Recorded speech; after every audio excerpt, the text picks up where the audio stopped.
joining us for the People by the People show. And those listening, we've promised you that we'll try to be bringing ministers and some other stakeholders to the radio to talk to us about issues pertinent to our country. We've had D.A. Jao, we've had Mr. Dabo, the Foreign Affairs Minister. Now we have the Attorney General and Minister of Justice, Mr. Tambedou. He corrected me, it's Tambedou, so just say Tambedou, Musaja, okay? So I'll just leave Musa and I will leave you to pronounce the name as you deem fit. So Tambedou. But I'll just speak to Tambedou for now. Money. But anyway, Musa. Yo ko jena ko jël ngeen selek na nay ko diko Tambedou. Waye Musa nek ak Tambedou. It's always been Tambedou. Thank you. Yow mo xam nga yow mom yow yaay Gorbert Diagne. So you know everything. Wow. Go right ahead. Wow. But anyway, go ahead, Musa. Thank you very much, Ba, for joining us, and for the people, and thank you our listeners for listening.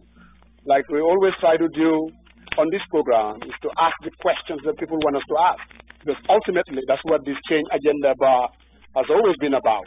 Now, my first question to you, one thing, Banka, no, you want to refer Balanga, no, let's just jump. Okay, go ahead. Banka, go ahead. No, I'm going to platform can you at audience be.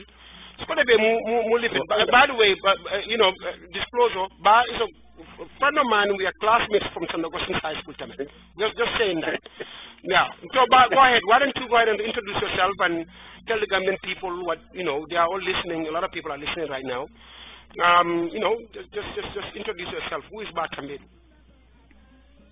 Well, thank you all. Thank you, Coach Mos Akbanka. I was waiting for all of you to say hello first before I responded. So, thank you for having me on your show. I extend the same warmest greetings to your audience around the world. But Tambedou is, I don't know what do you want me to say, Banka. I used to be a football star. Let's put it that way. I used to be oh man, that was the best team definitely in Serekunda West ever. But anyway, go ahead. You are from Serekunda and you basically went to St. Augustine's. You went to school where? Who is Ba? I mean, what would you tell somebody? Your profile of yourself. Are you married with kids? How many kids? Just basic information like that, please. Well, I was born in Banjul, at precisely 27 Hope Street, and then I came up to the Combos. We moved to Kanifing in the mid-80s. So I spent most of my teen years and adulthood in the Combos. Went to St. Teresa's primary school, and then from there went to St. Augustine's Junior Secondary School, and then took the common entrance at Form 1, and then went to St. Augustine's High School, where I shared the same class with you, I think, all the way to 6th form. Before I Form 5, correct? Before I left to go to the United Kingdom to pursue a law degree at the University of Warwick, and came back home, worked at the Ministry of Justice, and then went to do my bar as well. I was called to the bar of Lincoln's Inn in the United Kingdom. Came back home, continued at the Ministry of Justice before I joined my brother Sharif in private practice with a special interest in human rights. So I took up human rights practice at the time between 2000 and 2003 when I finally left the country to the United Nations International Criminal Tribunal for Rwanda based in Arusha, Tanzania. I am married, yes, with 2 wives and 4 kids. So that's in short. Thank you, Ba. Yeah, Musa, what I wanted to do, Musa, wow. What I wanted to do, Musa, I just wanted to ask the first question just to open this thing. And why? No, No, I know where you're going. I just don't want to go there right now. Okay, listen. I am asking the first question. Mr. Tambedou, as minister, when you took over a ministry that was in tatters. And one of your first complaints was that even your prosecuting officers, your lawyers at the ministry, didn't have computers or laptops to do their job, the research that they needed to do. You've been now in office for almost 6 to 7 months. The question is, what is the state of the ministry, the Attorney General and Ministry of Justice? Well, thank you, Coach. I think that's a very important question because whatever we say or do is done or said within a particular context. Our ability to conduct our work has to be understood from that context. Certainly, there were challenges when I assumed office. We all know that the previous government did not really prioritize the needs of the legal or judicial sector. So the Ministry of Justice almost became irrelevant in terms of productive, useful national service and was only used as a tool to perpetuate the regime's atrocities that were committed against the Gambian people. I believe we are all witnesses to the malicious and politically motivated prosecutions that frequently took place during the Jammeh rule, and the Minister of Justice played a very critical role in conducting those prosecutions. So I came into office and found a ministry that was low in morale, that was devoid of the very basic equipment that it needed to provide a service to both the government and the people of this country. I had on a few occasions explained the lack of desktop computers for the lawyers, the lack of internet connectivity, lack of access to research tools, even to research books. The library is almost dormant. So really, I found a place that I wouldn't call a law office, particularly a national law office. It's been 7, 8 months now, and things are getting better. I have been able to establish internet connectivity throughout the ministry so that at least council who have desktop computers can access the internet to help them with online research. Those who have not had computers yet, hopefully next week, the UNDP will be providing us with, I believe, about 25 desktop computers. We also have to understand that we came into office and didn't find a lot of resources, and we didn't find a lot of money in government. So we've had to rely on our partners to assist us. And we can't control the pace at which they assist us because they also have their own processes and procedures to follow. So that is also part of the reason why things are not moving as fast as we would have liked, simply because the little money that is in the government coffers is being competed for by the different government institutions. Everything is a priority in this country at this moment. And that is why, you know, when you make a case for more additional resources, the health will claim the same, education will claim the same. So really, we're all competing for the little resources we have. And as I said, we have to rely on our partners to assist us, and we can't control the pace at which they assist us. But I can tell you that if you reach out to ministry staff at this moment and ask them, they have seen improvements in their working conditions. We have engaged local contractors to basically go around the ministry, help with basic office equipment, tables, desks, chairs, drawers, you know, the hygiene, you know, around the office building. Morale is high, I believe, because that's what they tell me. That's what I also see on their faces.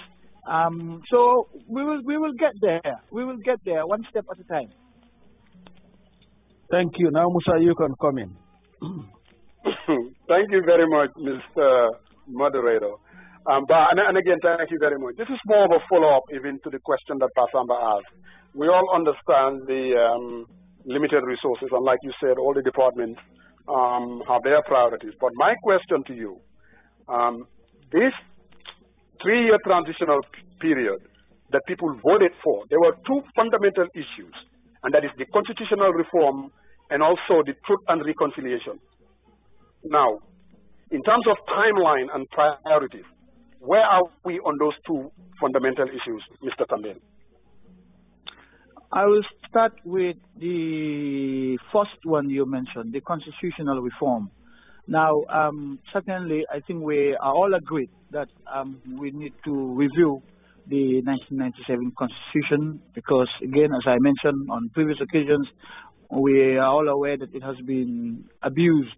It has been amended to a point of abuse for one reason or another, either to exclude a certain category of persons from holding certain offices or discriminating against them, or with a particular objective to enable former President Jammeh to carry out his otherwise unlawful acts under the cover of constitutionalism. So it is agreed that the Constitution has to be reviewed. Now, I organized a national stakeholders conference on human rights and justice where we invited over 500 participants from a cross-section of Gambian community or society, religious communities, political leaders, members of the National Assembly, civil society members, international NGOs. Everyone came, and the issue of the Constitution, the 1997 Constitution, was discussed, its challenges and opportunities. And the consensus from that stakeholders conference was that it would be too numerous to amend the Constitution piecemeal. So the idea is to draft a new Constitution that will usher in the Third Republic under His Excellency President Barrow. Now, the timeline is that this may take between 18 months to 2 years, simply because there have to be processes that we need to follow to ensure that Gambians in the country and outside the country have a voice, are given the opportunity to express their views and opinion on what kind of Gambia, what kind of democratic Gambia they want to see going forward. So that process hasn't yet kicked off. The consensus is that we need a new constitution.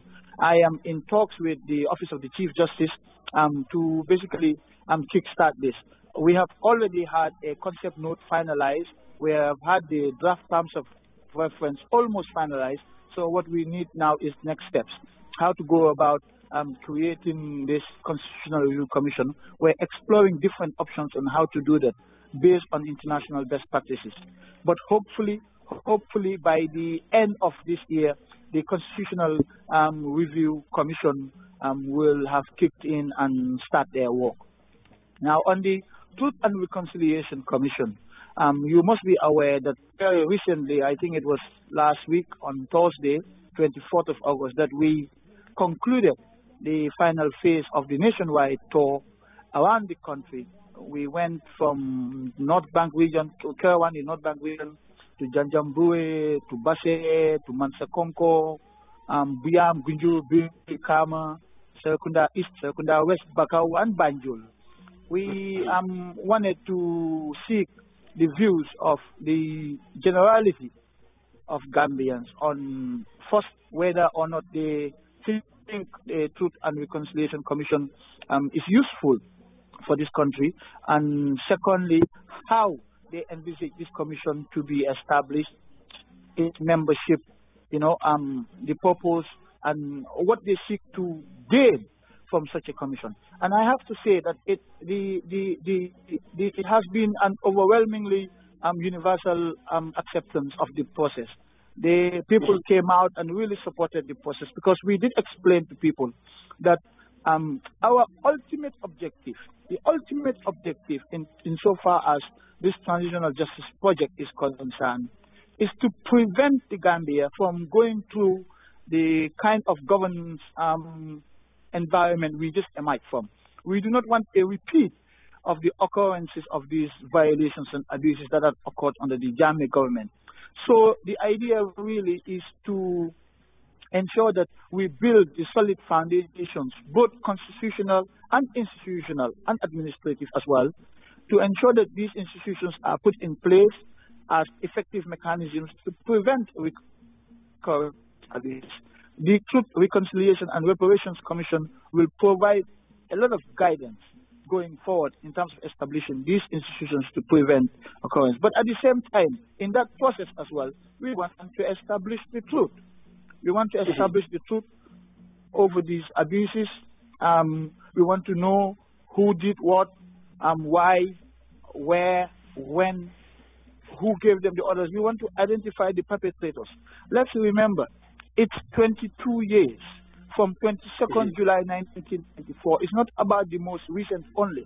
It's about every family who has suffered or lost someone in these 22 years. From the 1994 November 11 incident to Korosise, to Deida Haida, you know, every crime is important. Every victim is important.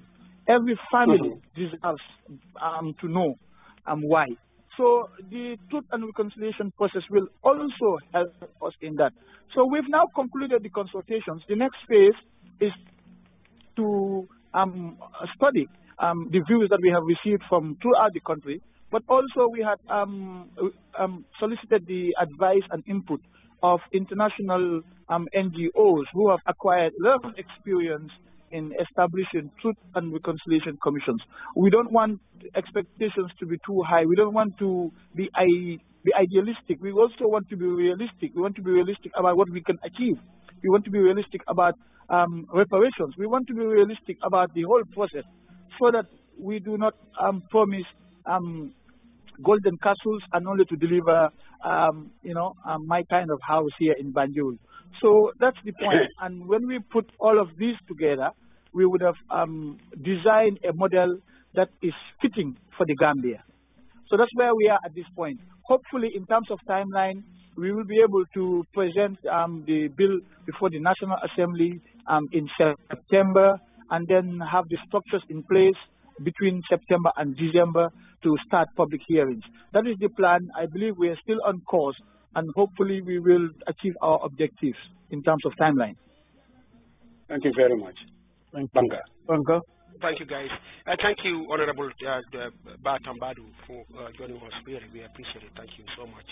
My question is, I am in a hurry for justice. I want to see the perpetrators of some of these heinous crimes that have been committed on the Jame taken to court right away. I mean, some of them are working on the streets of Banjul, but yet still they haven't been brought to court and prosecuted, and this process is taking too long for my taste. What would you tell me, being in such a hurry for justice right now? What exactly is your answer for not bringing these guys to court right now and have them prosecuted right away? What's the whole point of waiting?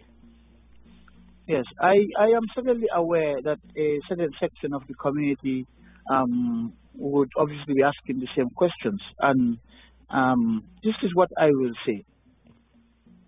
It's been 22 years of abuses. Where do you start your investigations? Every death is important. Every torture is important. Every sexual abuse is important.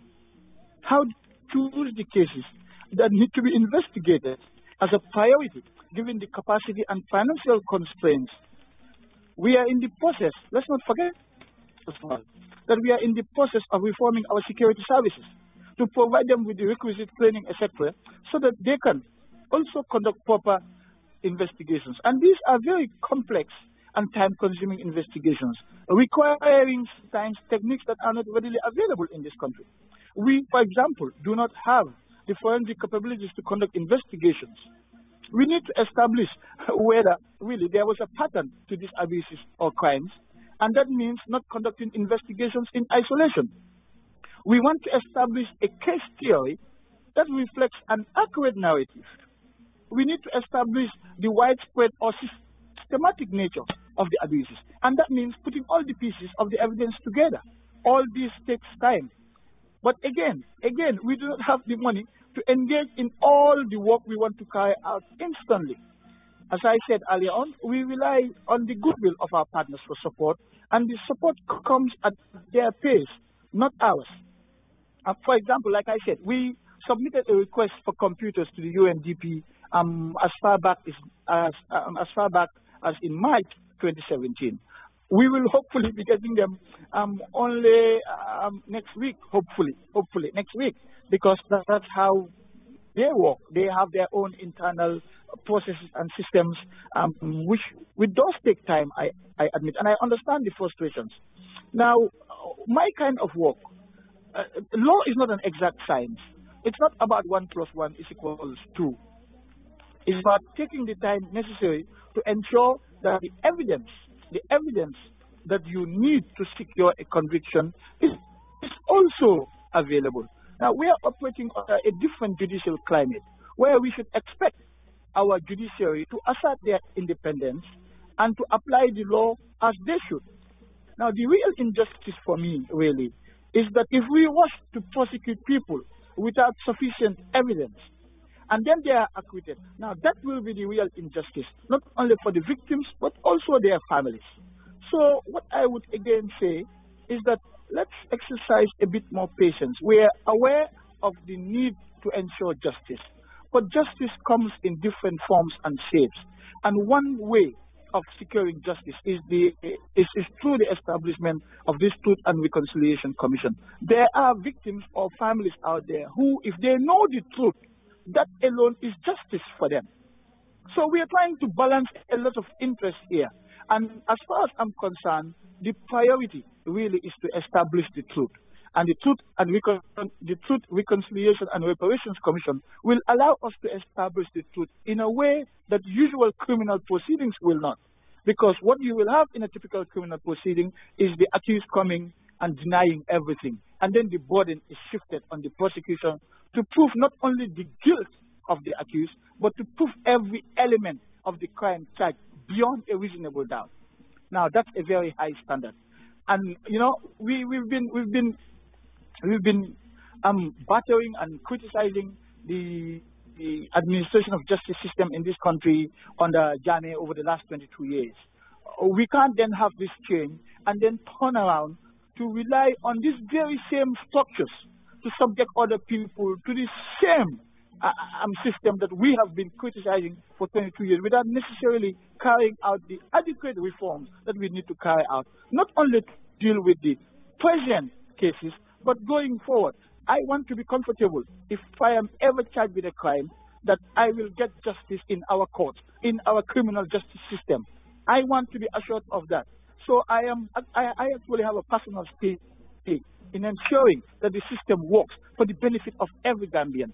But until we get to that point, it will be extremely challenging to engage in piecemeal prosecutions of these cases. So all right. Thank you very much. Go ahead. Can I? Go ahead, Banka. I know you always have a follow-up question. Go ahead. Well, you know that. I mean, go ahead. So far, I always have a follow-up question. You know how I'm following up. Just go ahead. But I think that's a very, very understandable answer. And then, you know, on the heels of all those suspicions that Bai is in no hurry to prosecute these people, boom, Sheriff Tambedou, your brother, your older brother. A very honorable man. Sharif and I don't know each other, but you know I've come to know a lot about him. But then all of a sudden, the Sharif Tambedou tape comes out from somebody who had an axe to grind apparently with him and the whole entire new government. Basically, him alluding to the fact that, well, don't worry, my brother will not prosecute these cases if he could. I mean, he just doesn't care for these cases at all. What happened there? Well, I will crave your indulgence on this occasion. I think this is the first time that I'm granting an interview on this issue. It's the first time that I am speaking about it in public. So I've had a lot to say on this. So I would crave your indulgence really to allow me to pour my heart out and say everything I want to say and I feel about this. Now, Sharif's case, I have two perspectives on this. I have my perspective as the Attorney General and Minister of Justice. And I also have my perspective as an ordinary Gambian, because I am a Gambian first minister. So my starting point is this, that the whole situation of this audio tape was an unfortunate one. I think it took attention away from the real issues in the case and created an unnecessary distraction for everyone involved. But let me state clearly from the outset of this interview that it is my professional opinion that an experienced Sheriff Sandeng should have handled his communication with the lady better. He did not, and that was rather unfortunate. Now, I have had to allow Mr. Antuman Gay, who I appointed as lead prosecutor, a margin of appreciation, both in his choice of a prosecutorial strategy and the selection of his prosecution team. I wanted Mr. Gay to exercise unfettered discretion in the prosecution of the case. Let's remember that the team Mr. Gay put together for the prosecution of the NIA 9 case, including Sheriff, was the same team pretty much that represented the Sandeng family in their application for a writ of habeas corpus before the High Court. It was also the same team, including Sheriff, that acted for the UDP leadership who were arrested in connection with the Solo Sandeng incident. So in short, what I want to say is that this prosecution team has been working on issues related to the Solo Sandeng case from day one. Mr. Gay has full confidence in his team, and so did I. Let us also remember that this team composed really of very brave men and women who stood up against Jammeh's dictatorship at a very tense moment in the country during the Solo Sandeng, during Solo Sandeng's death. So really, this whole audio tape recording was an unfortunate incident.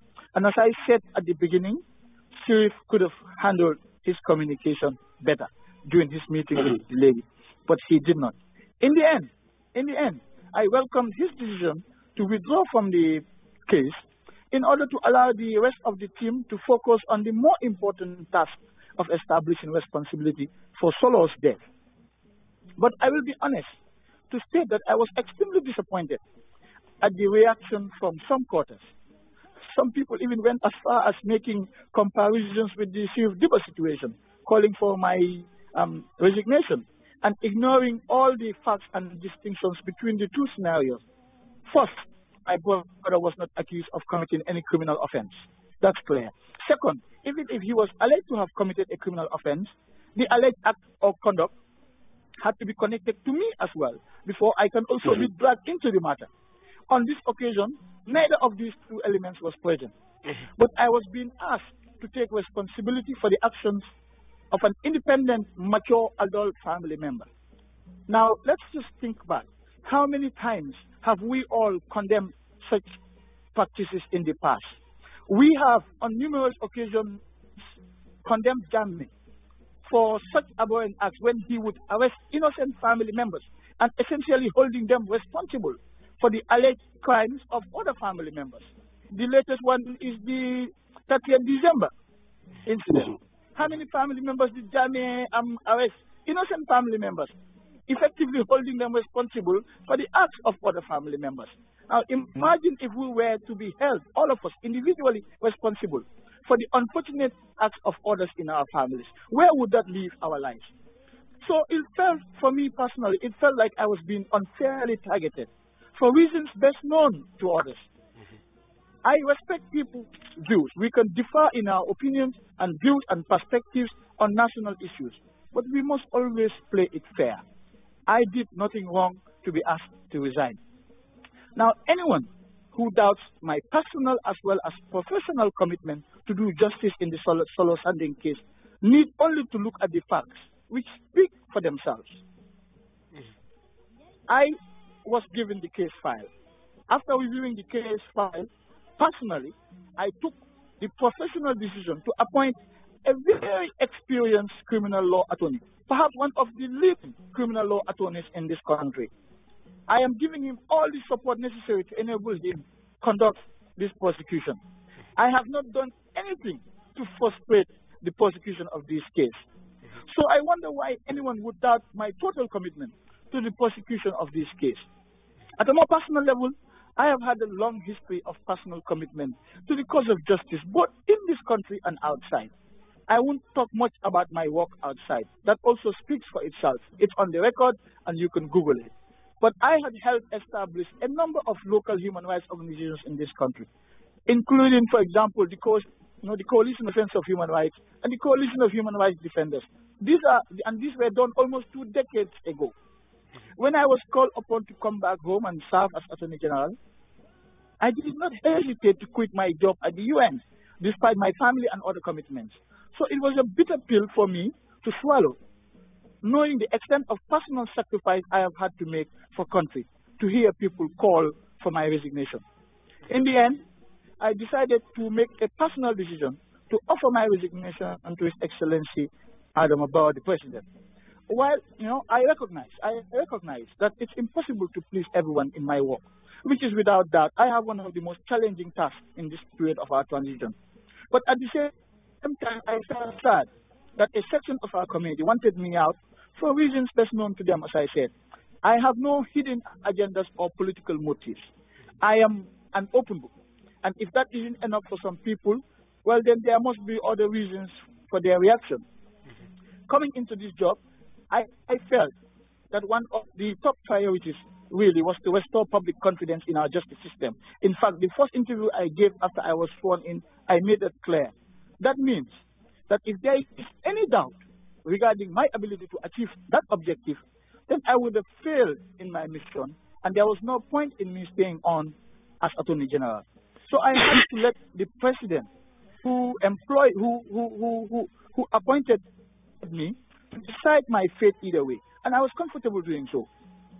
But perhaps allow me to conclude on this point, if you don't mind, that I was also humbled by the overwhelming outpour of support and encouragement by the generality of Gambians at home and abroad, particularly my professional colleagues at the Gambia Bar Association. If anything, I believe strongly that it is my professional colleagues at the bar who are best placed to express an opinion on whether I should resign over the matter or not, in view of their familiarity and knowledge about professional standards and ethics of the legal profession. But their public display of support to me was very encouraging. But you know what? At the end of the day, I accept these challenges as the perils of public office. So I will take it in my stride and forge ahead to address the more important huge challenges we now face as a nation. That's what I want to say about this matter. And I hope not to, I will say it once and that's it. I don't want to, to keep on belaboring this really. It's an unfortunate incident. I've put it, behind me now. I want to focus on the more important task of rebuilding our justice system. Very well said. Thank you. I just have one thing to ask to that, but just in the interest of the public. Did you directly or indirectly have any say in the appointment your brother Sheriff Tambedou part of the prosecution team of the Sandeng, the NIA9? To answer, there's a long and short answer. The short answer is no, absolutely not. Now, the long answer is this. I will provide actually additional details. I have, and I'm saying this for the first time in public in this interview, I have on a number of occasions expressed discomfort to Mr. Gay about the involvement of Sheriff in the prosecution team. Not because I have any doubts about his personal commitment to do justice in the Sandeng case, because I have said before, it was Mr. Gay's team, including Sheriff, who represented the Sandeng family in their application for a writ of habeas corpus before the High Court. It was the same team, including Sheriff, who represented Mr. Dabo and his colleagues of the UDP when they were arrested in connection with the Sandeng incident. So he has always been involved, even at the time when they had received no pay for the work they were doing, and under very difficult, challenging, dangerous circumstances in this country at that time. So I did not express discomfort because I had doubts about his commitment. I expressed discomfort because he is a family member and his actions justifiably or unjustifiably may be interpreted as mine. His conduct, his actions may be seen as an extension of me. And so I've always had this hunch about his involvement in the case, and you can reach out to Mr. Gay and my Solicitor General, Tiona Marina, because I have confided in them over several times about this. But hey, as you know, as they say, the rest is now history. There's nothing I can do about water that is always spilled. But just to clear the air, that I've had no say in Sheriff's appointment, because at the time when Sheriff was working with Mr. Gay to represent the Solo Sandeng family and the UDP leadership, I was away. I was not in this country. I was working in Tanzania. So they have had a historical relationship working together in connection with this case. Now, if Mr. Gay decides to take the same team, including Sheriff, well, I was persuaded by his argument, because those are the reasons he gave me, and I accepted them. But like I said, I didn't want to dictate to Mr. Gay in any way, shape, or form how he wanted to conduct his case, including his choice of prosecutors. And it was his decision and not mine.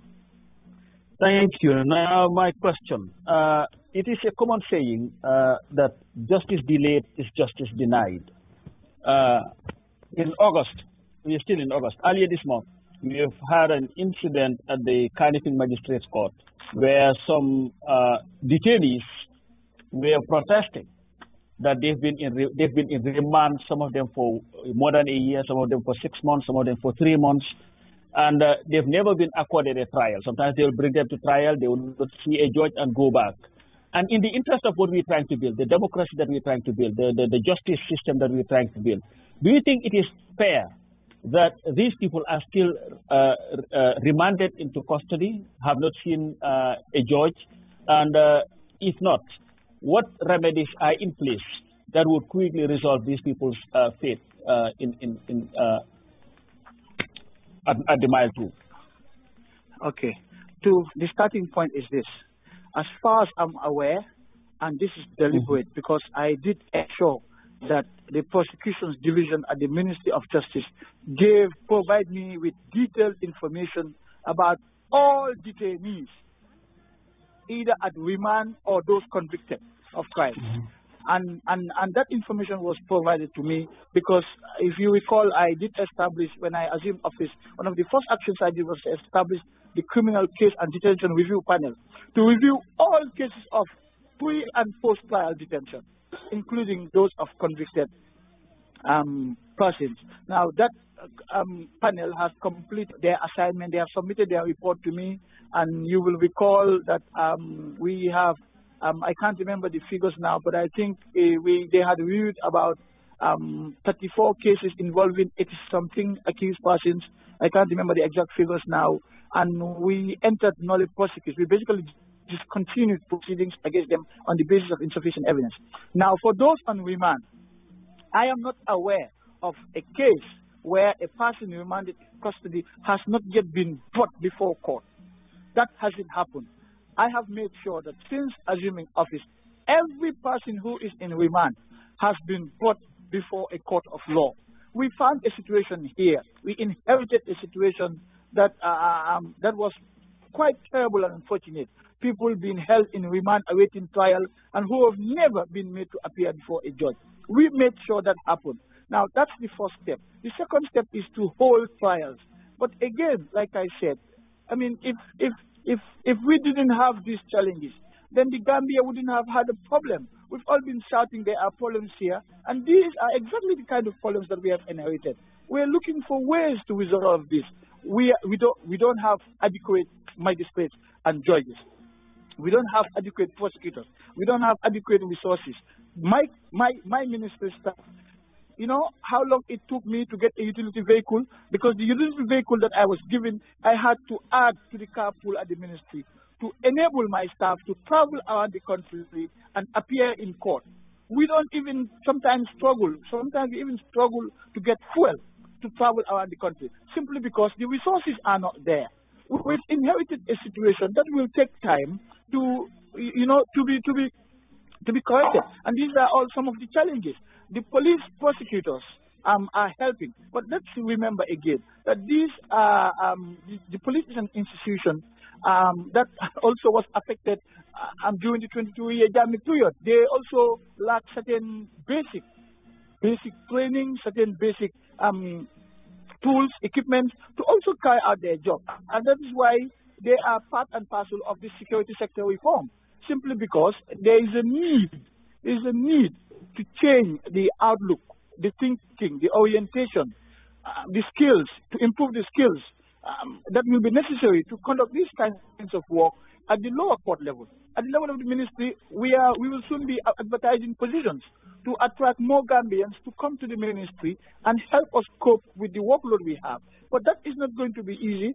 It's not going to happen until and unless we improve the working conditions of staff at the ministry.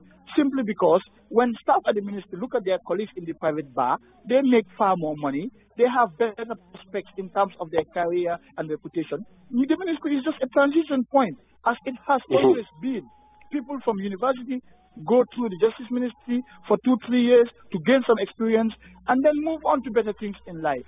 Now, if we need to retain the crop of lawyers that we have currently and to attract more experienced lawyers, we need to improve the conditions of service. Otherwise, we will never, we can never resolve these kinds of challenges.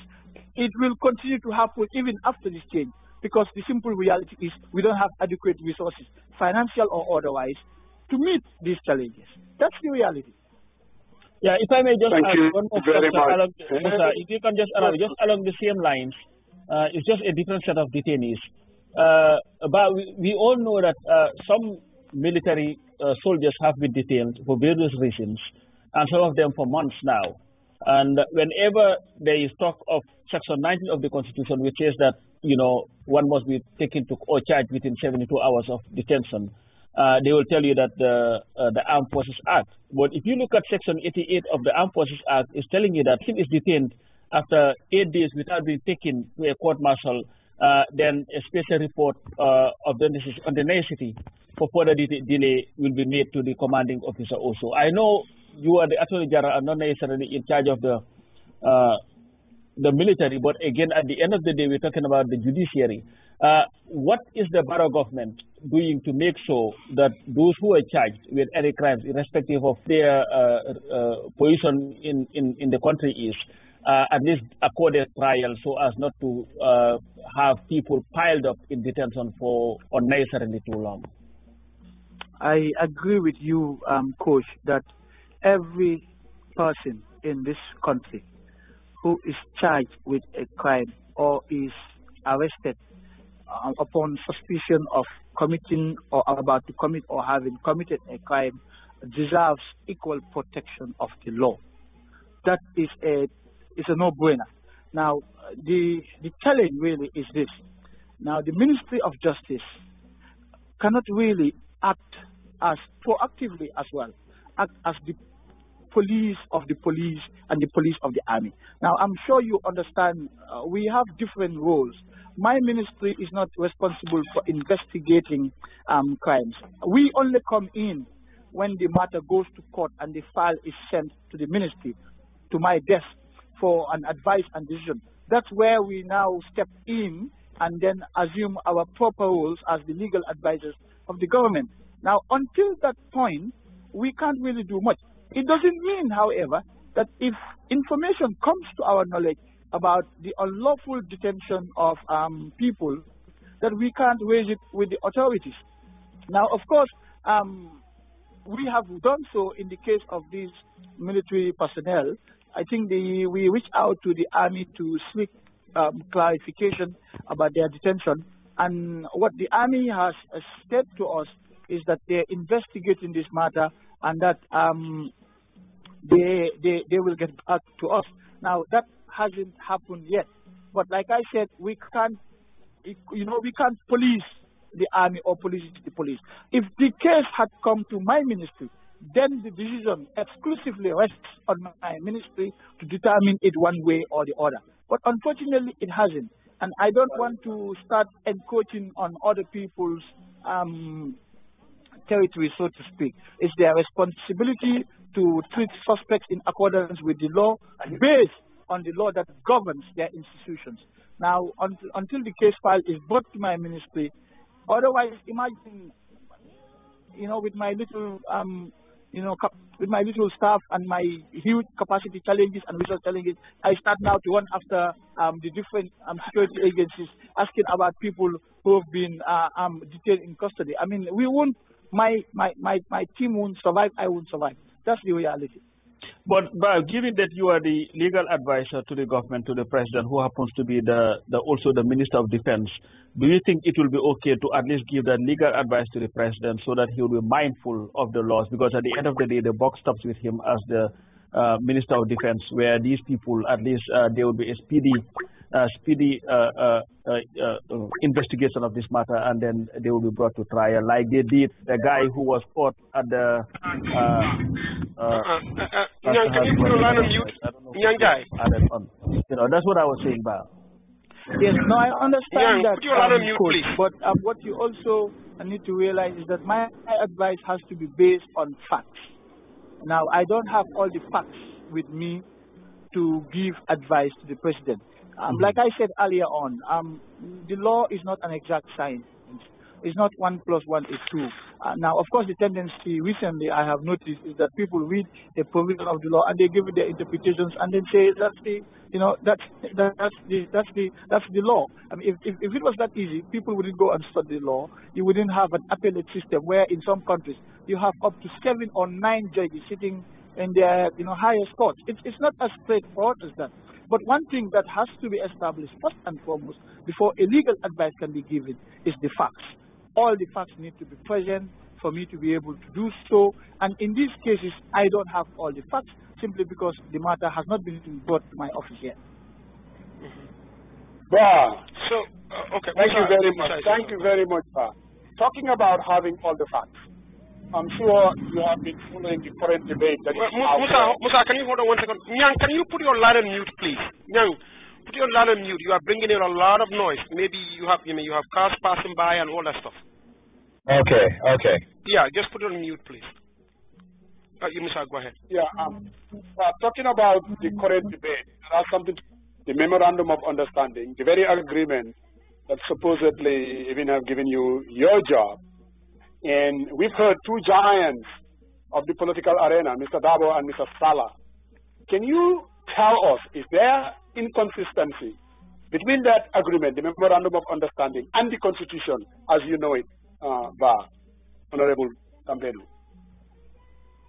Mr. Jeng, I am afraid I will decline to answer your question. I think the reported discussions in the public space between the different politicians is a purely private matter. It was a private agreement entered into or allegedly entered into. I'm not sure what the facts are by the different private opposition political parties. So whatever the circumstances, these are private matters between private citizens and private political and political parties. As far as I'm concerned, if my advice is sought in terms of an interpretation or enforcement of the Constitution, I can do so with regard to any national issues. But I'm afraid since this is a matter between politicians, I would decline politely, if you don't mind, to comment. Let me rephrase the question. Will it be unconstitutional to have a 3-year term limit for this current government? Will it be unconstitutional? I would hesitate to take a position on constitutional matters in interviews like this, because as I said, the law is not an exact science. I can't sit here and tell you 1 + 1 = 2, because whenever I have to give advice, I have to look at this entire circumstances of the case, all the facts, and the law, and the context, and be able to provide an informed advice based on a reasoned decision. Now that requires doing research, because as I said, in some countries, it takes their highest court of 9 judges to decide on or to interpret constitutional provisions. And even then, sometimes you have split decisions, majority decisions of 4 to 5. And judges holding one view and 4 holding the other. So I would hesitate to make any public pronouncements about interpreting any provisions of the Constitution in this manner. I'm sure you understand my reason. Absolutely, absolutely. Thank you, Ba. Okay, Honorable. You know, I'm glad we're having this conversation because what it's doing is, I think it's beginning to get people into, but I would say, how would I call it, the bad doctrine. Because and what is that? If you don't mind enlightening me, the bad doctrine is the bad doctrine is simple, plain and simple. Gather the facts, analyze the information, and then draw a conclusion. So until you do that, you cannot really comment on a matter. And I think that's rock solid. Especially on a constitutional provision. Especially, I would underscore constitutional, because these are very, very important. The reason why the Constitution, our 1997 Constitution, makes it the exclusive preserve of the highest court in the land, Supreme Court, for the interpretation and enforcement of the Constitution, apart from the fundamental human rights provisions, is precisely for that reason, so that the highest number of justices in this country can sit over these matters, conduct their analysis based on all the circumstances of the case and reach a decision. It's never too easy. Trust me. So, and that's rock solid. I think that's fully understood now, and I think people now are going to begin to, like I said, understand your philosophy and your approach to these things very, very well, and that is, just because I think Musa Jeng has committed a crime, or I know Musa Jeng has committed a crime, and I'm certain, and I have no doubt in my mind that Musa was the one who grabbed a knife and went and stabbed Piecemeal and killed him, doesn't necessarily mean that will stand in court. The one prosecuting that case has to gather all the facts, analyze the evidence, and then draw a conclusion based on the material that they have available to them. And I think this is where most people seem to, that are not familiar with the law, seem to fault you for, unfairly, that is, unfairly, because they don't seem to understand when it comes to matters of law, it's about, you know, the facts and evidence. It's not just about, you know, sort of these suspicions, and because that's why they use the word alleged, because it's just alleged. I don't mean to interrupt, but if we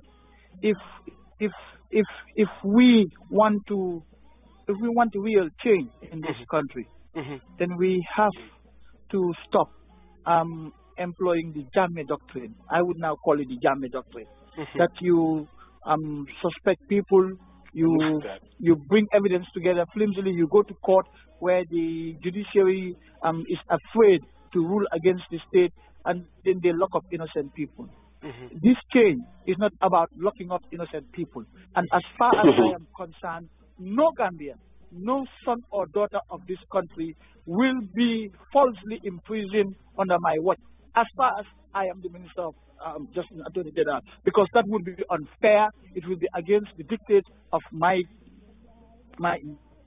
oath. It will be against the constitution of this country. It will be against my religion. So no one here will be subjected to imprisonment on the basis of allegations alone. I need the facts before I go to court, and I will happily go to court, like I took the decision to proceed with the NIA 9 case, simply because I believe that there was a case to answer, and that is why I sought one of the most experienced lawyers and granted him. Granted, it was not straightforward. It's not straightforward, like all criminal cases. Because, as I said, you need to prove not only the guilt, but every element of the offense beyond a reasonable doubt. Well, thank you. Coach, I just want to, Coach, if you don't mind, yeah. Okay, go ahead, Banker. Because I interrupted him. I'm sorry about that. you need to do that so that you guys. Go ahead, Banker. And trust me, he can interrupt me anytime. For Coach, I will not take it from him, but I can take it from you any day. But anyway, so essentially, we we are all on the same page on that, and I think that's fully understood, that folks have come to realize that this is your doctrine. They strongly believe this because it's part of your approach to these legal matters, and that is first gather the facts, analyze the evidence, and then draw a conclusion, not because based on suspicion or because somebody thinks they know this or know that. It doesn't work like this is law, and you have to go by the book. Now, my question now is, and I'm really shifting gears completely here since we are. That's the preamble. Go ahead. Yeah, that was the preamble, but this is not preamble. This is now a new question. But the constitutional reform is another big ticket item on the agenda. All the reforms that we are hearing about are about age limits, things like that, so that vice president can become. The Fatu can become vice president finally, and a whole lot of these other pending or judges can be assigned or whatever you call it. Those constitutional cherry picking of constitutional reforms.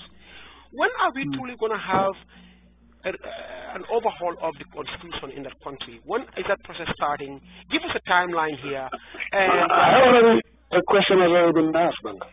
It's already been asked? Yes, I think, Banka, I did respond to Musa's question regarding the two main issues. But just did you ask about the timeline, Musa? No? No, Musa, then Banka will answer. He would answer you. Yeah, because I thought you asked about the two constitutional things. Asked for a timeline, but I provided one.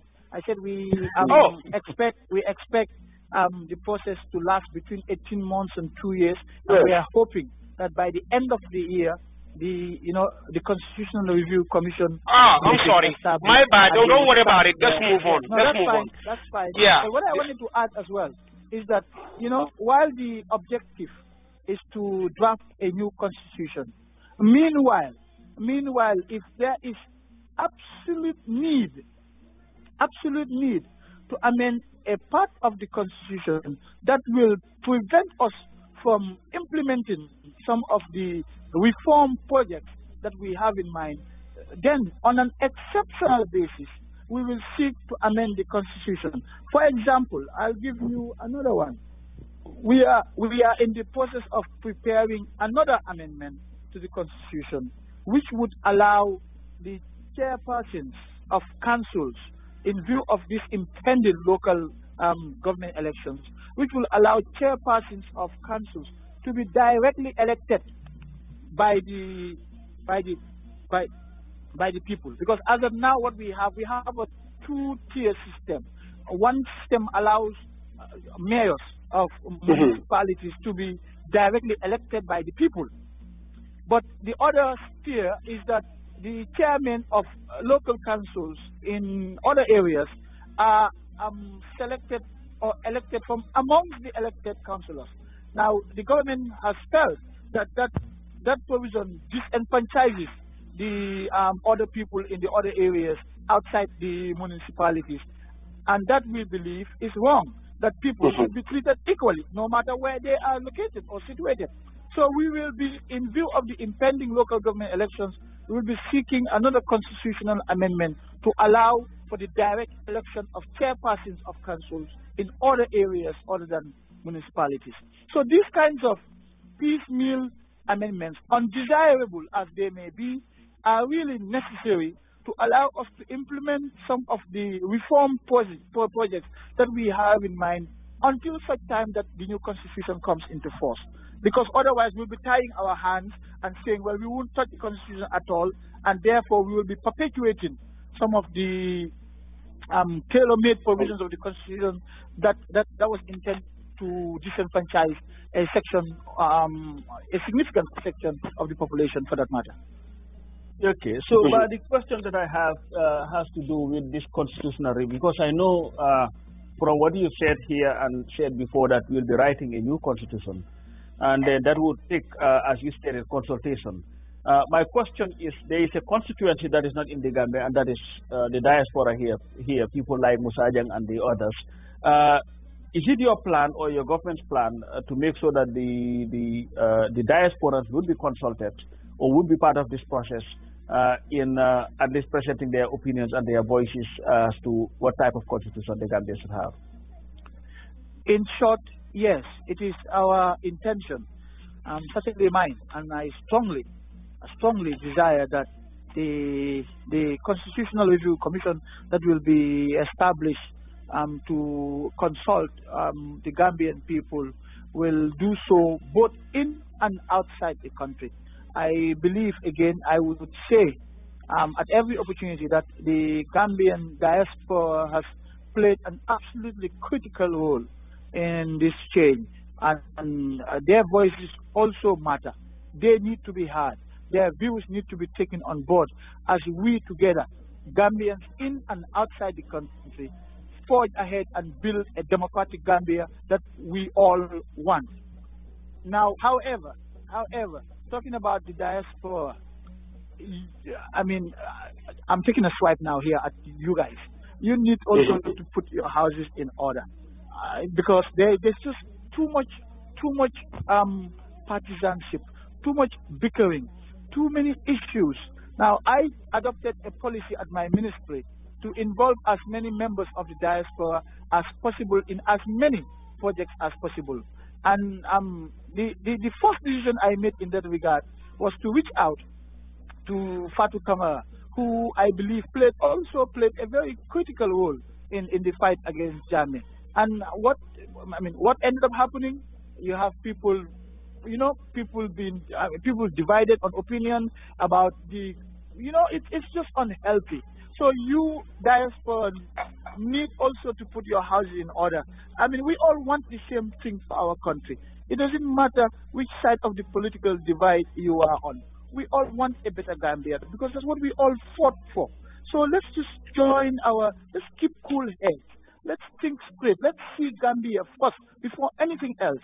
And then we will get to the promised land, which is a Gambia that is free, that is prosperous, and that is healthy, and treating its citizens with all the respect that it must.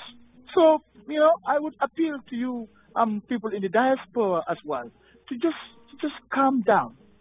Just calm down. I know we're excited. I know there are just so many things going on. We all want a piece of the action. It will happen. But it is all Coach Pasamadou's fault. He's the instigator of all these things here. So what I wanted to ask you about question. No, okay, go ahead, follow. Because Nyanga is here too, guys, just so you know. Nyang is with us too, just so you know. Nyang. No, Nyang is here for a different thing. Yeah, that is for a different thing. What? On a different thing. But Pastor, I really want to follow up question about this diaspora thingy. That and I also want to let Bar know that the diaspora constituency is no different than the Gambia. I mean, we are dynamic. We are not a monolithic group. It's not that, and no school speaks for the entire diaspora. I mean that's just the honest gospel, and it's gonna continue to happen. but my question is coming back to the diaspora, and I'm sure, of course, the constitutional reform.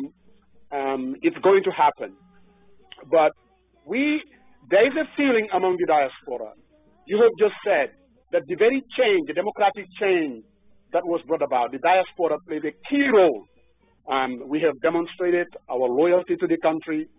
But every now and then, you will hear people from the ground, the young guys of this world. And I even heard from the grapevine that you may even be having those beliefs that there is I don't want to misquote you here, but as far as the diaspora is concerned, there are certain offices that we may not be able to be held for constitutional reasons, even if these reforms were to take place. I mean, is that quite accurate? Because we've had a debate with Young Gile a while back, and this has something to do with whether this residential requirement for the diaspora to run for offices, knowing the changes that Gambia, that you're looking at Gambians living outside of the country and the key role that they play, the human resource that is out there. Do you really think that limiting the participation of the diaspora is the way to go, Mr. Tambedou? I don't know whether outside of my rambling you understand where I'm going with this. Yes, I do. I'll provide you with two answers. And the first is that I'll give you my personal view about that matter, and also give you a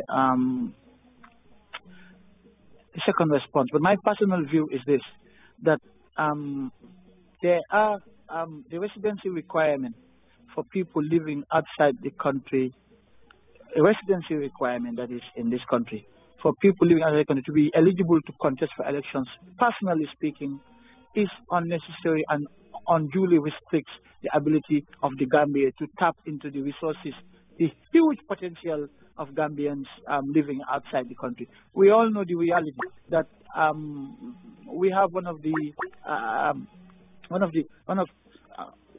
countries who has suffered from severe brain drain over the past 22 years as a result of Jammeh's policy. So we have a huge talent pool of resourceful Gambians living outside the country, and we wouldn't be doing justice to our country and to our development aspirations if we exclude deliberately this section of the Gambian population from running for the highest office in this land. That's my personal view. But then the next, the other response I will give to this issue is this: I am just another single voice, another a Gambian voice. Maybe if I am given the opportunity, and I think I will speak my mind during the consultations, but it will be up to the Gambian people, up to you Gambians in the diaspora and Gambians inside the country during the consultations to state the issues, to raise these issues, and to give your suggestions and opinions. And I am sure that the Constitutional Review Commission will take these seriously, will take them on board as they seek to draft a new constitution that will accurately reflect the wishes of the Gambian people. So it will not be up to me. I don't believe it will be up to the government. It will be up to the Gambian people who will be given an opportunity to have a say in shaping their destiny. Thank you very much. Banker. Okay, Banker, go ahead. Thank you very much. And we have people are calling in. I think Ablajallo was trying to call in, and Babakar Sila and several people.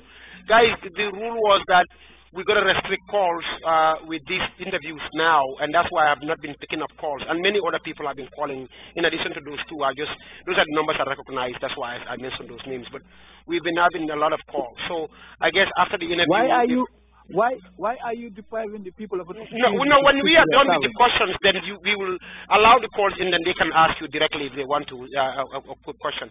So I guess let me just explain to Ba what we are trying to do, because when we invite people for interviews, we just want to have the opportunity to interview them, because what tends to happen is you don't want it to get out of hand where it becomes a debate between the interviewee and the callers, and then it becomes all disruptive. That's understandable.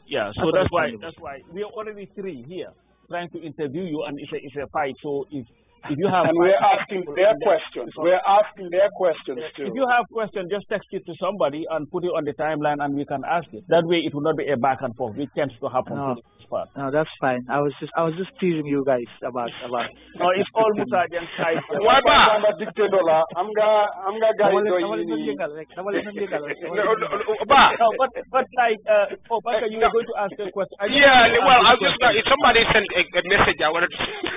And by the way, I guess now the callers can call in now and they can ask Ablajallo, you can call now. Is that what the decision is? What is it? I don't no, what I was saying, Banka. Pa is not going to be here the whole day. Okay. Yeah. Those who have questions, it's not trying to restrict anybody. But those who have questions, they have a way of reaching people, either on the timeline or just text it to somebody and we ask it. Because what we don't want to do is we'll have 10 callers wanting to ask questions, and it becomes a back and forth, and it's not going to lead to anything. That's what I'm saying. It's not trying to restrict anybody. But Ba, let me ask you this question. Coach, but you remember I asked a question and make a comment. Then go ahead. I didn't. Because we are almost. Now, there's a comment here that I just wanted to read for you. Loli Nyang Benga just wrote to us on Facebook. She said that you've been calling Diaspora all kinds of names. She doesn't mind those things, but saying that Diaspora should put the house in order, that one really pissed her off. I guess she's putting the brikama on you. Bulko Fale when Jimmy Bakere, Bulko Fale. I didn't call the diaspora name. That's all. I think, if anything else, I have been very, very proud of the role that diaspora played. I was a member of the diaspora. I was here on the continent. But no, let me clarify. I think it's important. I think what I meant really is, and I understood perfectly Musa Jeng's intervention. It cannot be composed of a monolithic, single-minded group of people. I mean, that's not healthy. That's not how a democratic society operates. I expect divergent views. I expect differences of opinion and perspectives. Yeah. But all I'm saying is, it's the manner in which these issues are raised. I mean, unfortunately, I have been the subject of a lot of attacks for I can't understand what reason, because as far as I'm concerned, I'm trying to do my best under extremely challenging circumstances to overcome these challenges. And unfortunately, it might have been prompted by the unfortunate audio tape saga, whatever it is. But as I said, I took that as a challenge. I will take it in my stride. It's part of the perils of holding public office. But I have not called the diaspora any names. You're all my brothers and sisters. How can I call them? I was just messing with you. I didn't even say that. I was just messing with you. But now, just a word of caution. Just like Mr. Jeng said, look, you guys have Ahmed Ba on the ground. We also have our own Ahmed Ba here. So just so you know.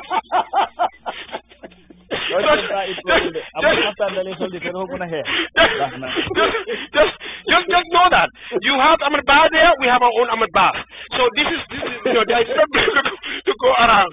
But look, I think you are right. I mean, we can be better organized to pursue certain agenda and not really look like we are going at it. As well as coming back to I just want to make a quick comment on Tambedou, and I'll let Pastor Madeo come in.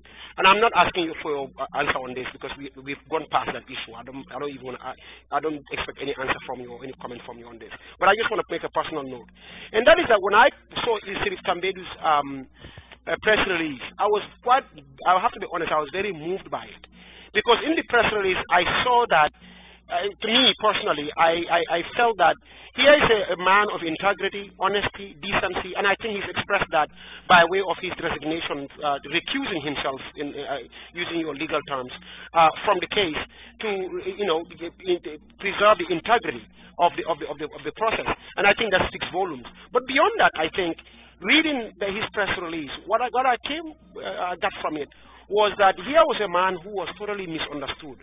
Whatever he said on that tape was totally taken out of context. Now, fairly in this case, because many people did not have that information that he had or knew what he knew or saw what he saw in his head and what he was saying, because everybody relies strictly on the tape. And hearing the tape, you could really hear what people were complaining about. Honestly, there was nothing unfair about it. But what I'm trying to say also is that when I saw his press release, I was convinced that sometimes it's better to wait to hear from the other side before we jump to any conclusions, because sometimes we may totally misunderstand somebody's position and their thinking and their approach to these matters without really hearing from them. And that's what I read from his press release. In it, I saw that, look, this man he was not trying to subvert the law or trying to make a side deal or trying to hush something in private that he wasn't willing to say in public, or he wasn't fully being honest with the Gambian people as far as this process was concerned. This was a man who was sitting across the table from a lady who came there was screaming about this or that, and he thought, look, let me just let her know that this is what the process is like and what it's all about, based on your own pronouncements, because what he was simply saying was, as far as his press release was concerned, is, look, the minister himself said, left to me alone, this case will not be in the court right now. We would have waited until the right time comes. And based on his press release, since he was alluding to the fact that maybe what he was saying was taken out of context, that's exactly what he was just repeating. And it just came across as if though he was saying, left to bar alone, this case would never be prosecuted. So I think seeing it for what it is, I personally want to tell Sirif, we understand you, and nothing has been taken from the respect and love and admiration we have for him. He stood by the nation at a very critical time. He swore in Borough. I think think people forget that all the time. He swore Barrow in. And like you rightly said, they defended Usainu Dabo and co. in the courts. At a time when it was not the most pleasant thing to do, to be honest. It was very brave of them to really to conduct case. So I just wanted to kind of add that to it so that we can move on. If I may just, initially when the question was first put to me, I did say I had two perspectives. And I think I spoke for too long that I decided to drop my second perspective and only stop at the first one, which was my comments as Attorney General and Minister of Justice. But Banker has just brought me back to my second perspective, which is that as an ordinary Gambian citizen, forget about the fact that he is my brother and the fact that I believe still that he didn't communicate very well in his meeting with the lady. But personally, as a Gambian with a stake in this country, I will remain immensely proud of Sheriff for two principal reasons. First, it was under his leadership that the Gambia Bar Association publicly called out on Jammeh to respect the sovereign will of the Gambian people, to step down from the presidency, labeling his actions as treasonable. The second reason is that, and this is more important, because at great risk to his personal life and that of his family, he went to Dakar and swore in His Excellency President Adama Barrow as our newly elected president on 19 January 2017, and which I have to say, among other things, allowed for His Excellency the President to act under international law, paving the way for the entry into the country of the ECOMOG forces, which resulted in Jammeh's exile. Now, these are very courageous decisions by Sheriff, and as a Gambian, I will forever be proud and grateful to him for those moments. So in spite of the unfortunate situation with the audio tape, I will always look back at those two critical moments with pride and say thank you to Sheriff. So that's the other perspective I would give on this situation as an ordinary Gambian speaking. But it takes nothing away from my earlier perspective as Attorney General. Well, thank you very much, Ba, for that. I know we are almost at the tail end of this. If you can just allow us, if you can just go for at least another 13 minutes so that by quarter two, because I always want to respect the time when I say we're going to have you for this time so that we'll have you. That way it will be easier to bring you back again, if that is okay with you, Ba. So that at least by quarter two. I am at your service until Maghrib time, so you have more than half an hour if you so wish. Okay. Well, I thank Banka and Musa. I know Musa is an old man. Can we do at least till 3 o'clock, 7 o'clock your time? 7 o'clock my time. Are we accepting calls, guys? Yeah, we are expecting. We're supposed to have other people later. Nyang and them are supposed to join us to talk about the president's visit. Okay. Maybe this 347, maybe him. Let me see. Maybe it's yeah, no, they are supposed to come later. I'm going to alert them when they're supposed to come, Banka. I told them already. Okay, I just accepted the 347 number from New York, Morinyang, and I don't know whether it's him or not. But anyway. No, I told Morinyang I'm going to alert him when they're supposed to come. Oh, okay. Then 347, we are not accepting calls as far as the rules are concerned. So he's consistently calling like crazy. No, anybody who has questions. No, but what I wanted to ask is according to the Constitution, and that all you guys who are appointed as the Constitution is my Bible. What you might call it? Well, and you know me and constitutions. I respect them, and I think if we did, then we would not be having this problem we had with Jammeh. But what you might call it? You all are supposed to declare your assets. The president had given up to the 15th of July. Then it was extended. And then now we're hearing that at least 2 people have not declared yet because of maybe they have too much money and they're still working on the modalities of doing that. So directly to you, Mr. Tambedou, have you declared your assets with the Office of Ombudsman? If not, why? I have declared my assets well before the first deadline of 15 July. Okay, thank you very much. Musa, do you have questions? And there was another question that somebody asked about the residency issue, that it will be left to the Gambian people. And the question is, will the government take it as something that they think is worthy of promoting, at least to prepare the people to accepting it? Like to take a leading role to making sure that... Well, we haven't had an opportunity to discuss this issue at the level of cabinet. That's why I only give my personal views about it.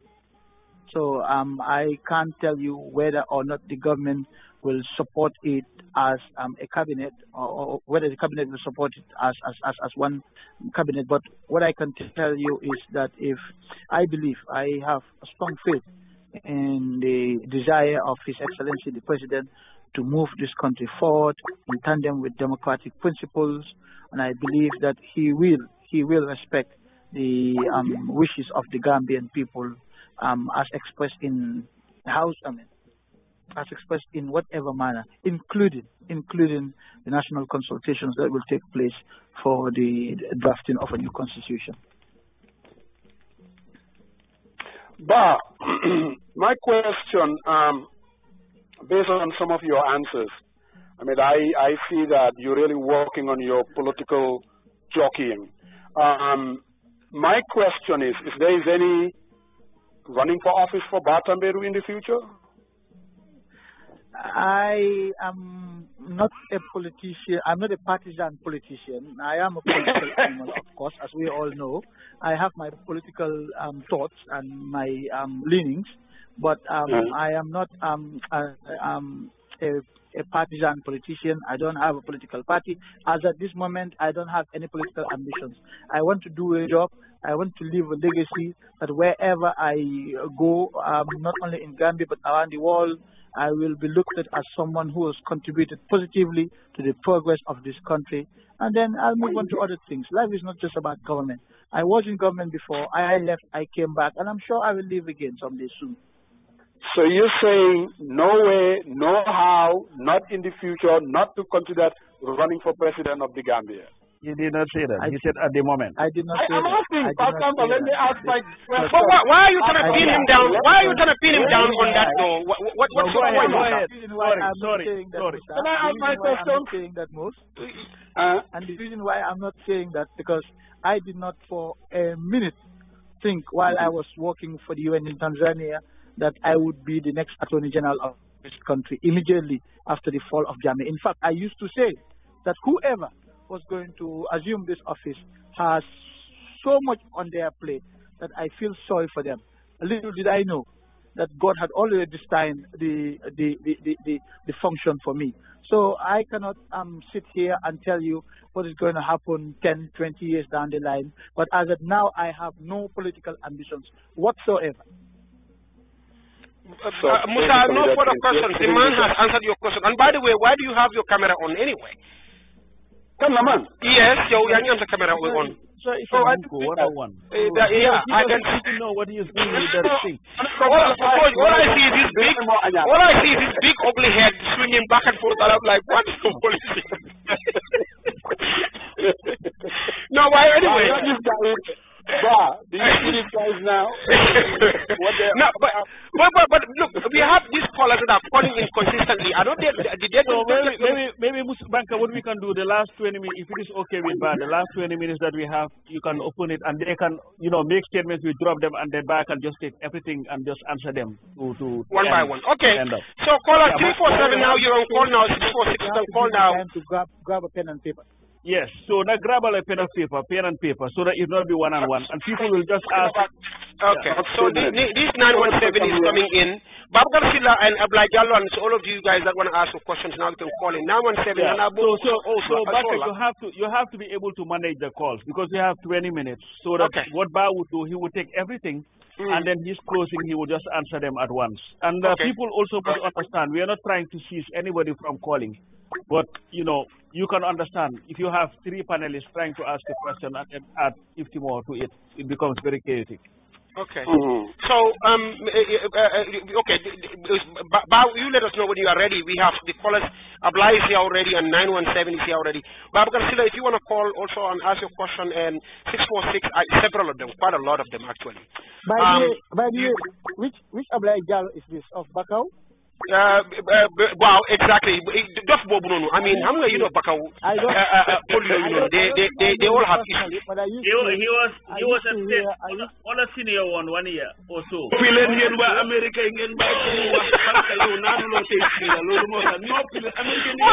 Look, I'm not giving. Look, if I didn't give him a rundown of who you are, he wouldn't know.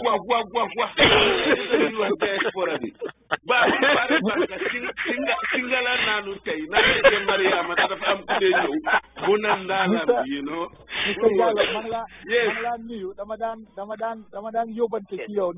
Enjoy contributions in debate. Balaya enjoy sorry Maxi. So well done to you as well. Yes, you too actually well done. Thank you. Yes, part of the he's the best DJ in town too. I want you to know that. Okay, go ahead. Sorry, go ahead. Guy Musa Pala, I have not coach Pala. My coach no 6 Senegal teams 85 from 1. Then my one part in the 1985. Why you put in Panjandi? Yeah, that's right. Why over glass America? You have American Bureau de Union Pacific for now opening 2 years. Then that's open. No.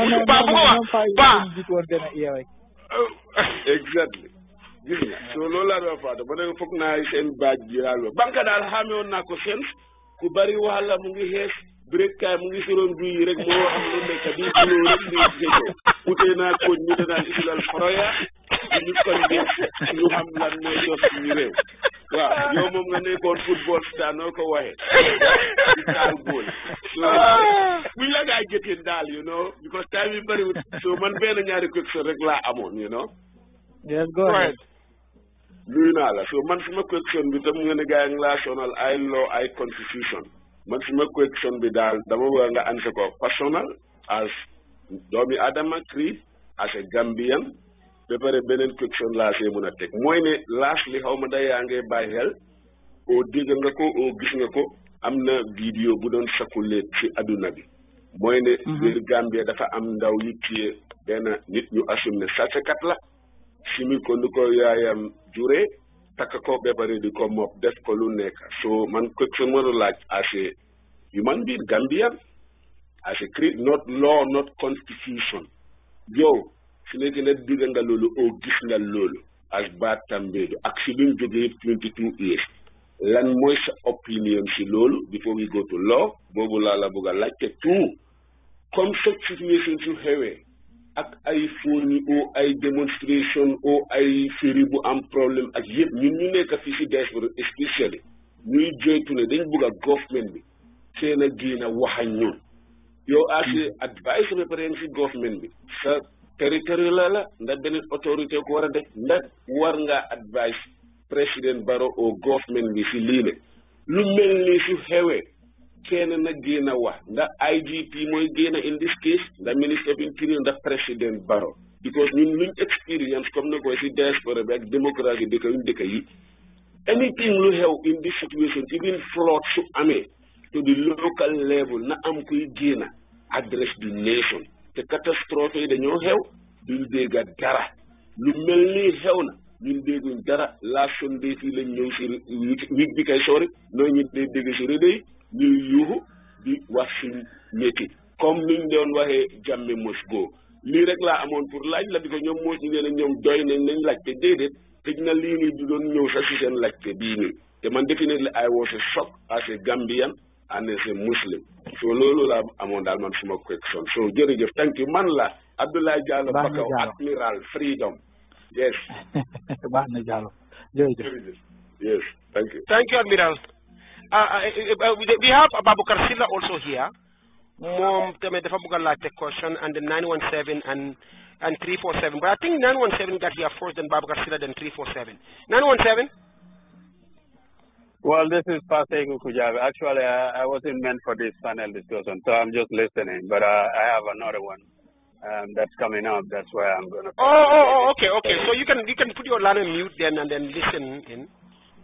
Absolutely. And wait and then for your program. And Baboucarr Sylla and who is 347? Is that Momo Nyang? Okay, 347. 347.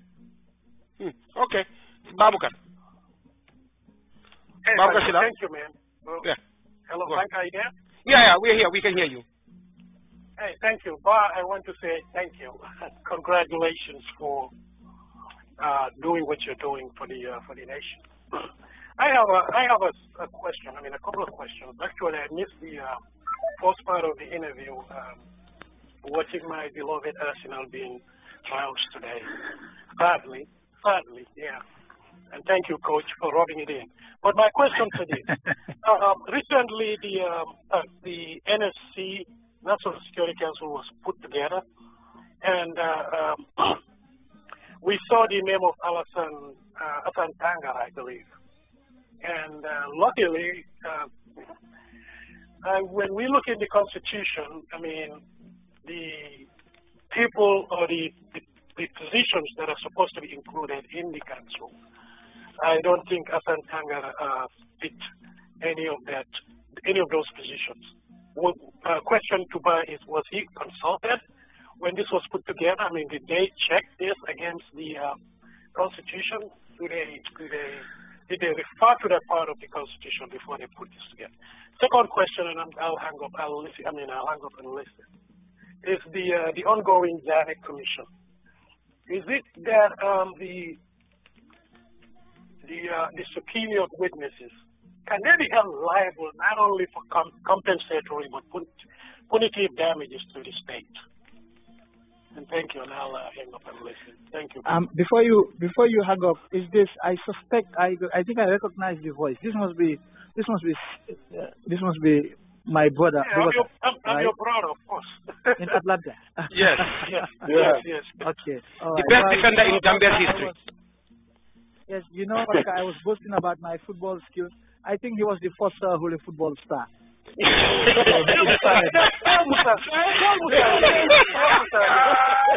So he inspired me, actually. Wait. So now, so we are talking about Holy football stars. Is that what this is all about now? Is that what's going on here? Yes, it is. Well, tell Musa please, Banker. You have that on record. No, but Babaka, trust me, you are the best ever when it comes to defense. But mom can do come na just you. I don't care what the haters say. Thank you, guys. If you don't mind, Coach and Banker and Musa, I'll just respond to these 4 questions before you take orders. If that's okay. Sure. Absolutely. Okay. Well, I'll start with Jalo's questions on the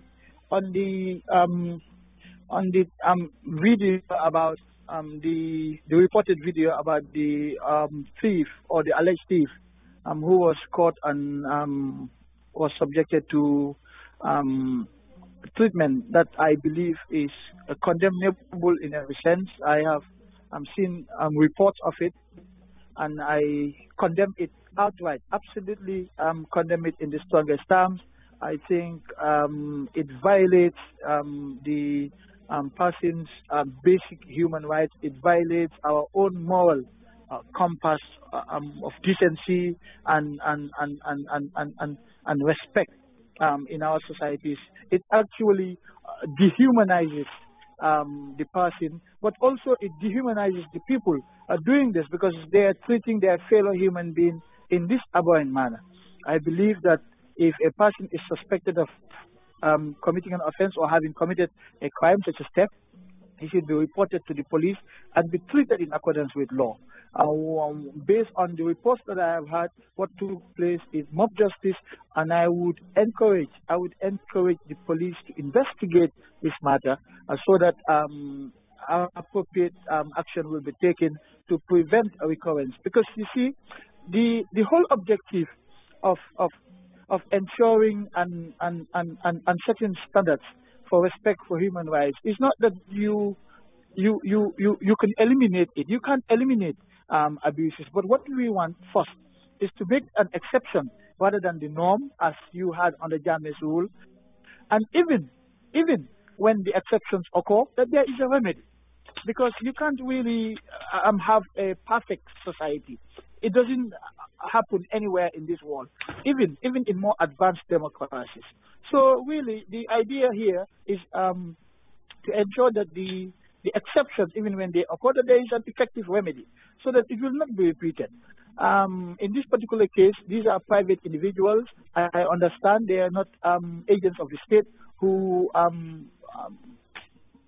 conducted themselves in this unfortunate way, and I condemn it in the strongest terms possible. That's one. Now, in terms of communication with the public, you will agree that there has been a significant improvement in terms of the government's communication with the public over the last month or two. Now, constantly they are now holding yeah, Maisa, can you hold your line? Put your line on mute, please. I think now more frequently we hear from the Minister of Information and Communication Infrastructure, my brother Honorable Tambedou. He occasionally comes out, and I think it was only last week that he held a press briefing. More and more we are seeing public pronouncements coming from the press secretary in the office of the president. So these are all improvements, because one of the things that Gambians desperately complained about was the lack of information or access to information since the new government was installed in January. But I think that is changing. It will improve. And I think on Jallo, to respond to Jallo's question, on this particular occasion, yes, a public announcement should have been made, clarification, whatever. I'm not saying someone didn't do their job, but I'm just saying this is how we can improve. Whenever the public feels that something should be done about a particular situation, let them give us feedback. Let them tell the government that we would like to be told about X, Y, and Z next time when things happen. The government will take that on board, and going forward, it will improve their communications platform with the public. So that's what I would say in that regard. Now, to go to Silas' questions about Asantanga, well, first, I was not consulted. That's the truth. I will not mince my words about it. I was not consulted, but I do not take it in bad faith. As I said, we are trying to change a system here. Let's remember, this is a system that had been in place over 22 years. And systems are just about habits. It's about what you're used to doing, in your work environment. And it will take some time. We will continue to engage those that we work with to ensure that things are changed. But that requires an effort, a constant, continuous effort. And things have changed, really, to be quite honest. But it will not be perfect overnight. So there will be momentary lapses here and there, breakdowns in communication. And I view this as just one of those. But I was not consulted. And when it was brought to my attention, I took the step to confirm whether it was true. And I was told it was true. And I was also told that it was an error that was admitted and that it was being corrected. So that is the situation with respect to Asantanga, that it was being corrected. Now, on the Jamie Commission that is going on, I don't want to make any pronouncements on the Commission, because the Commission will have to submit its recommendations. It will, in the end, determine what courses of action the government should take in terms of either recovering or dealing with people who they believe deliberately violated regulations, rules, or any laws of this country. That will be up to the Commission. So I think while we are all curious, we're all flabbergasted by the extent of revelations of dealings at the Commission, I think we should just exercise patience and wait for the Commission's recommendations to come so that we know what appropriate courses of action we can take as a government. Thank you. Those are my responses. Thank you. We have several questions that were sent in also. I just want to quickly throw those by you, so you can help us answer them quickly. And the question about VP. What's your take on this VP thing? You think we should have a new VP sworn in, right away? And can Fatuma Tambajang, Madam Fatuma Tambajang, still be VP of the Gambia constitutionally? Even in light of all the changes that are currently being made. what's your take on that? What would your advice to the government be as far as this VP thing is? The first point on that, Banker, is that the appointment of a vice president is the exclusive prerogative of His Excellency Adam Barrow, the president. And secondly, my role is limited to advising the president on the constitutionality or otherwise of his appointments. I have given my advice to the president, and the president has accepted this advice that any appointment to the position of vice president has to be in accordance with the provisions of the Constitution, combined provisions of Section 62 and Section 70 of the Constitution. And the president strongly believes that that must be the case, and he will appoint his vice president on the basis of the provisions or the requirements of the Constitution. The other question here is the person, it's both a comment and a question, I guess. It says, Banker, tell Honorable Minister Ba that we have and are getting our houses together. Currently, we are building organizations such as Gambia Diaspora, and I guess this is in relation to in regards to your comment on the diaspora, that is. Currently, we are building organizations such as the Gambia Health Care Initiative, Gambia High School Alumni Association, one state at a time. Hopefully, in the near future, St. Augustine's High School, Nusrat High, Armitage High, Muslim High, St. Peter's and St. Joseph's High will follow suit to help build our schools. St. Augustine's is doing it, by the way. You the one asking, because St. Augustine's is already doing that. It's been doing it. In addition, you will be hearing about the creation of Gambian engineers to help with NAWEC, energy issues and infrastructure issues, the security team, education, agriculture, journalism, aviation, legal, constitutional governance, tourism, etc. Can we expect partnership with the government? That's the question. Oh, absolutely, absolutely. I mean, of course, our doors are very open. We are very receptive to ideas. I mean, I mean, unfortunately, because I am focused so much on my ministry, not at the expense of the other institutions and government, but I have enough on my plate, and I am in constant dialogue and consultation with Gambians, both inside and outside the country. So our doors are open. If you feel that you have something to offer this country, please, by all means, don't wait to be contacted. Reach out to us, and we will be more than happy to work with you, because at the end of the day, it's the Gambia that is more important than any of us individually. So, yes, we will be receptive to any form of relationship that we will that the government can have with members of the diaspora. You're an important constituency in this country. This country. We can't afford to lose you twice. We've lost you already during Jammeh's days. We want you to come back and help us. You don't need to be here physically, because we understand, of course, some of you have commitments out there, but you can reach out in other ways. And I am encouraged by hearing the ideas that you have in mind to assist the Gambia and certainly the high schools. But I just buttress Banter's point. I think St. Augustine's already has an alumni, right? Yeah, we already did. The Gambia High School guy is one asking this question. You know how alumni that are focused on Paris. But we have several more questions here. Don't listen to the haters. I'm just kidding. We have several more questions here. I have a follow-up question to the diaspora. No, but Musa, can I finish up the question that I've been said? He texted me here that have been sent to me through text. In relation to that question. Okay, go ahead.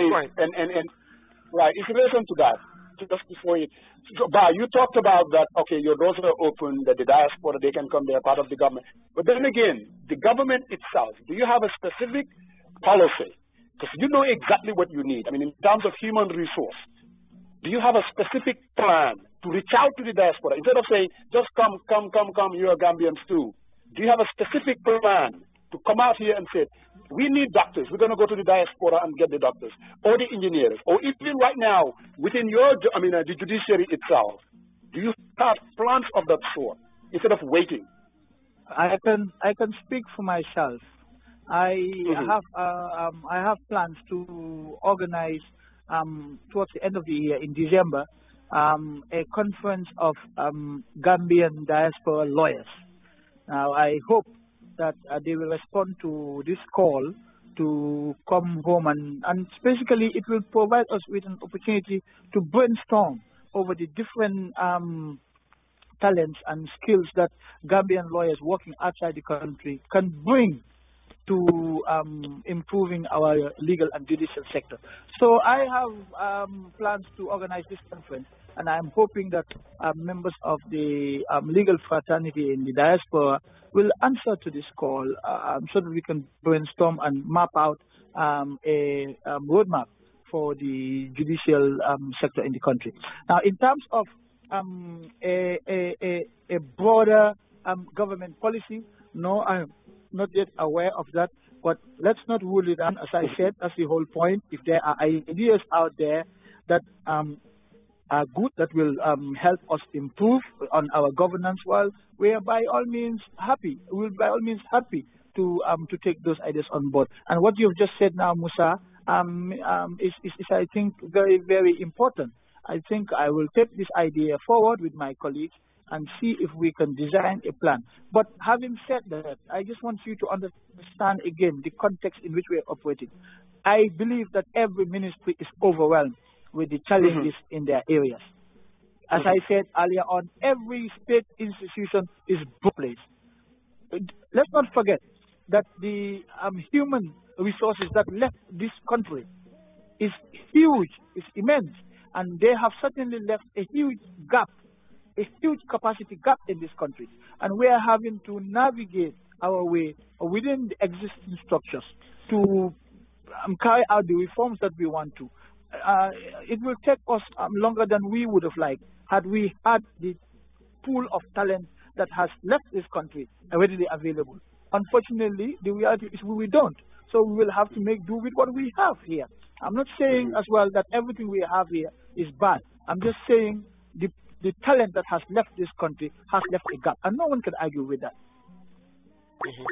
So a couple more questions, Ba. So, Banka, just to your attention, we just have almost, because we have the other, if you can just so that by maybe just 5 more minutes to see if we can just wrap this thing up. Okay, let me just throw these 2 questions at him then quickly, and then he can answer them, and then those will be the last. I get these are questions that are being sent to me; they are not mine. The other question, the couple of questions here is this one from WhatsApp. It says, "Will we see prosecution of April 10th and 11th perpetrators, or will they have to go through TRRC?" That's the one question. The other one is regarding the deportation. It says, "My question to Ba is the recent deportation that took place to Senegal." I don't know whether that's a question or what is it, but it's because the person that, well, I guess the person wants to know what's your opinion on that, or did it happen? I'm not sure, really. There were about 700 Senegalese deported back to Senegal, and there is claim that the Senegalese embassy was not made aware of it. Oh, I guess maybe that's the question. Okay. The person didn't mention that, but I suspect that's what the person, the legality of that approach, I guess. So, but you can answer those 2. And somebody from Bakau is also complaining that Bakau is the first to embark on such projects, and we didn't mention them. You know, I have a very soft spot for Bakau, so. But and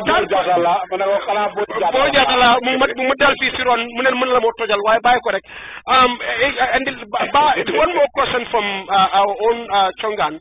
He says, "Hey, what does my land friend means that it left Gambia?" No, I asked that banker. Oh, okay. Good. I didn't. Okay, that's fine. I'm sorry. Okay, but so go ahead and answer those 2 questions again, Coach, if you don't mind. No, whether the government is going to be cheerleading this residency requirement, and he said that's why you gave your personal opinion, because you've answered that. Okay, all right, okay. Well, what's going on the conversation with you? Go ahead. No, I'm technical side with you. So technical stuff. Well, okay, but sorry, go ahead. That's okay. I'll respond to the April 2011 question. Let me just provide a short preamble that I want people to know that I was one of the lawyers who actually defended the students at the time on April 10th in 2000.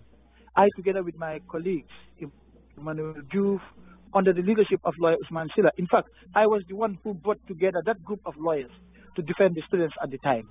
So my commitment to the cause of the students has always been there, even before I left this country. Subsequently, but again, it goes back to my earlier response. The immediate objective is to establish the truth about these killings. I think we all want to know, and victims' families deserve to know, who gave the order for the shooting of the students. Where did the order come from? Because to this day, we don't know who gave the order. Notwithstanding the establishment of a commission of inquiry at the time, they did not address the question of who gave the order. So we want to know who gave the order and the circumstances that led to the killing of these students. We want to find out the truth. Now, this Truth, Reconciliation and Reparations Commission will provide us with an opportunity to establish these facts. It is subsequent to the commission of inquiry that we will know exactly what next steps to take. But for now, I think the priority of this government is to establish in an impartial and accurate manner the circumstances that led to the brutal killing of these students, unarmed student protesters on April 10 and 11. Subsequent to that, well, we will know, because the Commission of the Truth, Reconciliation and Reparations Commission will further guide the government in terms of its conclusions and recommendations. That's the answer to the first question. The second question, I would suggest that you address that question to the ministry, and I believe it's the Ministry of Interior that is responsible for deportations. The Commission Department falls under its administrative responsibility. So perhaps you can direct your questions to either the Immigration Department itself or the ministry. I'm afraid I can't speak on their behalf on this matter. Yeah, well, with that, we just wanted to really thank you. Definitely, I think you've answered almost every single question asked to you, and we thank you so very much for joining us. We know you're a busy man, and today is a bad day for you because. I'm talking to you, and I have my Arsenal jersey on right now as I'm talking to you. Yeah, no, but what is that point? That point being mentioned in this discussion anyway? You know, but he is not a hater. Coach just wants to have it in. Man, the moment I understand what does that have to do with what we are saying. A Nawetan player to just get you guys quiet on this. On a serious note, but thank you so very much for coming. And if we need you again for further, definitely, we'll just reach out to you. So we really appreciate you as we get ready to take other panel. Yeah. Thank you very much. Thank you, brother. And do you have any last word, though? A few words. Yeah. Go ahead. In closing, yeah. I'm grateful for this opportunity to engage with the Gambian public, especially those of you outside the country. As I keep saying, you constitute an important constituency for this country. You have played your part. You have played a critical role to bring about this change. We will continue to value your input, your ideas, and your views. And when I said put your house in order, I don't mean you're in disarray. I just mean